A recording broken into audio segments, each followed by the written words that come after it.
Hey, this is GodsGunman here doing a weapons review for CrossFireDatabase. This weapons review will be on the AK-74.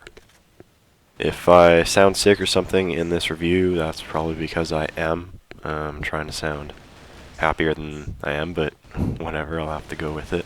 Now, in this weapons review, I'm trying out different things pretty much in each of my weapons reviews. They're getting a little bit different each time. Just comment, tell me if you think they're getting better, worse, whatever. Just one more thing before I start telling you about information and whatnot about the AK-74. I actually got monetized today. I've been making some money for my YouTube videos. I get money for advertisements. Some of you might have heard about that. I actually hadn't heard about this. I had noticed some people had advertisements on their videos, but I just figured YouTube was being dumb and putting advertisements on and not giving profit to anybody, but apparently they give profit to people like me. So that's pretty awesome. So now I get money for this. But anyways, that's not what you're here for. The AK-74, it is pretty decent for one-shotting. It does do 100 damage for any range.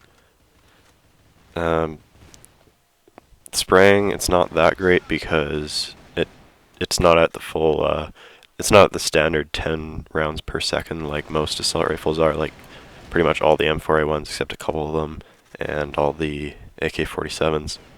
It's the rounds per second for the 74 is actually 9.539 rounds per second, so compared to 10 rounds per second, it's not that much of a difference, but it's still, you can still notice it's slower if you've been playing for a while.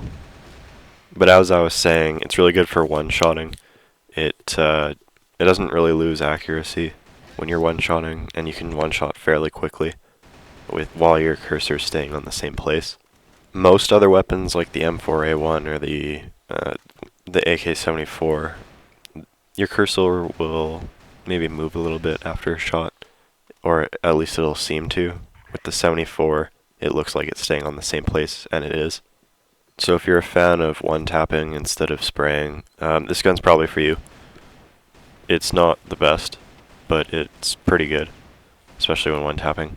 I wouldn't take it over the AK-47 or, say, I guess the AK-74U. And by the way, the AK-74U and the AK-74 are completely different. They might as well be named differently and look completely different, because the only thing they have similar is the reload time. That's pretty much it. So guys, and maybe the one girl that watches this, something like that, don't judge a book by its cover. Don't judge a weapon just because it maybe looks kind of similar as another weapon, or it's named similar, because that's I guess sometimes that's true. Like, for example, the Scar Heavy and the Scar Heavy Camo. Those two weapons are pretty much the exact same thing, except the Scar Heavy Camo has an extra 5 bullets. However, for example, take the AK-74U compared to the AK-47 or AK-74, and they're very different. Or, for example, the M4 Custom Crystal to the M4 Custom. Completely different. Or even the M4 Custom Crystal to the M4 Crystal. Same, completely different. Alright, so now for the modes. Team Deathmatch, this weapon isn't that good.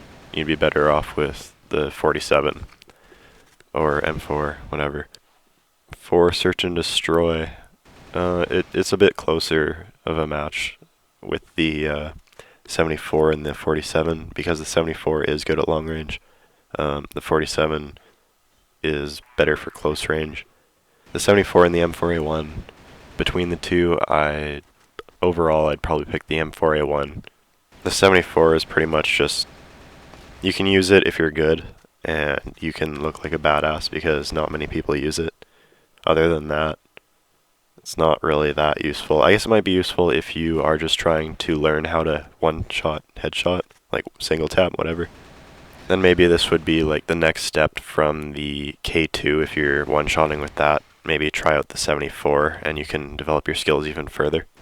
And for Ghost mode, this weapon is pretty terrible. The 47 is probably better, even though it's louder. Your teammates will hate you for using the 47, but you'll get more kills than if you use the 74, most likely.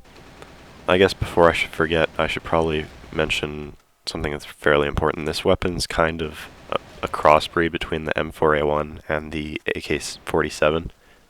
It does about the same damage as the M4A1, but it looks like an AK-47, I guess. Alright, so I'm going to go into something new to my videos. I'm going to include the spray pattern, and although the spray pattern isn't 100% correct because it's random, and you can never be 100% correct, I'm going to show it anyways, just so that you guys can see generally what the spray pattern looks like. So the AK-74 and the AK-74U seem to spray in a T-like pattern, much like most of the M4A1s. The AK-47 shoots like in a C. And since I can't really rank spray patterns, I guess that's about it for that. Now on to the reload times. They all reload at the exact same time, 2.1 seconds. And you can see that in super slow-mo here. But yeah, that's pretty much it. Alright, just a closing note before you guys leave. Please subscribe to me and CrossFireDatabase. I am getting money now for every view that I get on my videos, but that's just for me, so please subscribe to me especially. I've decided I'm going to release videos that I've made on my channel a day earlier than the CrossFireDatabase channel, and that's just to give you guys some incentive to subscribe to mine as well as CrossFireDatabase, because they have a lot of awesome stuff, and I'm starting to make more and more videos, so you should subscribe to both. But yeah, that's about it. See ya.